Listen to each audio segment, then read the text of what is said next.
Hello, hello, hello. How's everybody doing today? Brother John Stewart on behalf of Lost Sheep Ministries, here to take y'all on another little walk with the word for the day. So today, I got a proverb for you. It's only one proverb, Proverb 30, but it got some deep stuff. And I hate it because I'm getting to the end. There's only one more proverb left after this one. So it's breaking my heart that I ain't going to get to spend some time with y'all in Proverbs anymore other than one more time. But man, he's going out with a bang. You know what I'm saying? This dude, his name is Agar. It's called The Sayings of Agar. Chapter 30 is, and then 31, I think it's The Sayings of King Lemuel. But this guy, Agar, man, he hit us with some deep thoughts, and I want to jump into this so I can share these. I got three thoughts, or three sets of verses that he shared with us that I'm going to share with you tonight. So the first thought is going to be from verse 4. And in verse 4, the Lord tells us this. He said, "Who hath ascended up into heaven, or descended? Who hath gathered the wind in his fist? Who hath bound the waters in a garment? Who hath established all the ends of the earth?" And here we go. What is his name? And more importantly, what is his son's name? If thou canst tell us. Man, he starts off deep. You know, people are always trying to dispel the Bible or find excuses to not like it or read certain parts of it. And one of the common excuses I get deals with the Old Testament. People are always saying they don't like reading the Old Testament because it's old and it's irrelevant and Jesus did away with it. You know, and some even try to say they don't like to read it because it has nothing to do with Jesus or he don't even show up in it. When in reality, the whole Bible, every single word of the Bible points to Jesus. And the Old Testament is so important so you can understand the significance of some of the events of the New Testament. There's certain things that happen in the New Testament that you're not going to even understand if you don't read the Old Testament. You know what I'm saying? And it all points to Jesus. That's what you got to understand. Every single word of the Bible, Old Testament and New Testament, it all points to Jesus. You see what I'm saying? And you also have these moments during Old Testament like this where Jesus either show up personally or there's a direct reference to him, just like the case in these verses. Because when you read through that description of the person he's talking about, it's obviously God. All right, because he said he established at the ends of the earth. Only God is the only one that I know, according to my Bible, that established the ends of the earth. So he's obviously talking about God in that situation, the description. But then he said, what is his name and what is his son's name? See what I'm saying? So that's the reference to Jesus right there. Because it shows you, just as the scriptures say, he's been there since the beginning.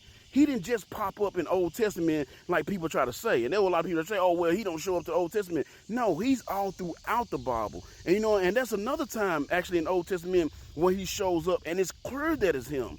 You know what I'm saying? And that's in the situation with the three boys in the fiery furnace. And of course, I ain't gonna go through the story. Y'all know the story, one of my favorite stories because I share it all the time. But y'all know the story. Nebuchadnezzar got upset with Shadrach, Meshach, and Abednego because they wouldn't bow down to his gold statue. So he had all three of them thrown into a fire.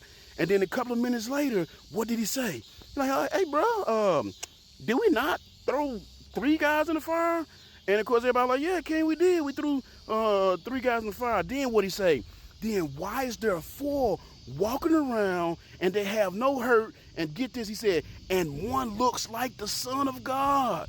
Who else could he have been talking about other than Jesus himself? Jesus himself showed up with those three boys while they was in that fire. You know what I'm saying? Because you got to understand, they was pagans. Nebuchadnezzar was a pagan. Now, he had a belief in God because he had some experience in God, ended up humbling his heart over the years. But for the most part, they was pagan. And they believed in many gods. So it would have made more sense if he would just said, you know what I'm saying, there was a God walking around with them.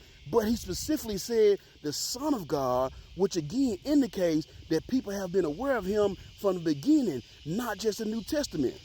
Matter of fact, I got a little tidbit I'm gonna give y'all, a little nugget I like to share with people. Whenever you're reading the Old Testament and it talks about an angel of the Lord showing up, if you ever read that and you see that situation, if that angel eats anything when they're in that situation while they're interacting with those people they're interacting with, that's actually Jesus.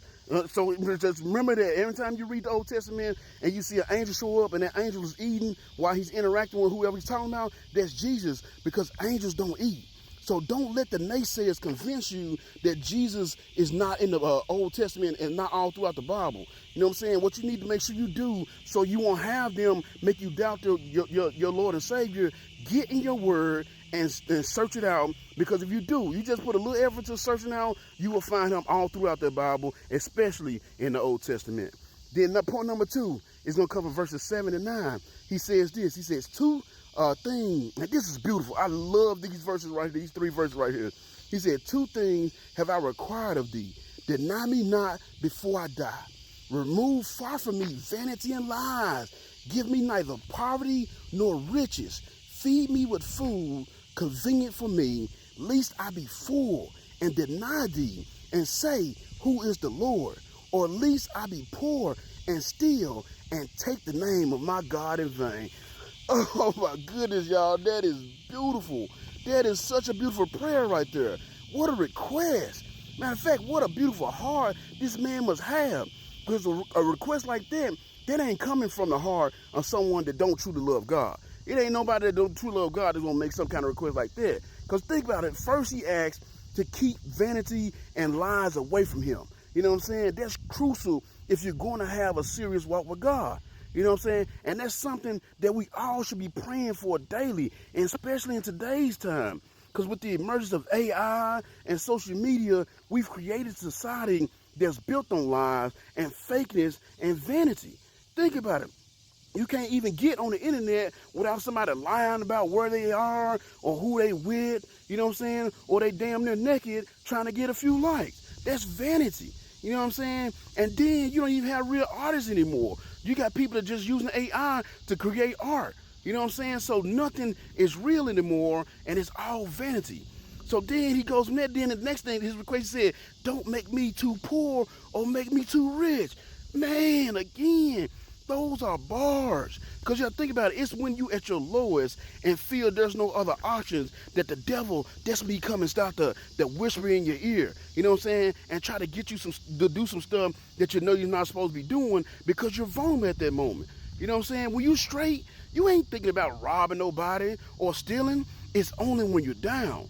So poverty has been the ruin of many of men, you know. But in the same breath, riches has too. And we forget about that. Because I've found, since I've been in the ministry, that some of the hardest people to reach while I'm out there knocking on doors and soul winning and trying to talk to people about the Lord, some of the hardest people to reach are those that are well off. You know what I'm saying? Because they're so used to having their money, getting them anything they want or getting them out of any situation they've ever been in. So they feel they have no need for God. Matter of fact, their money has become their God.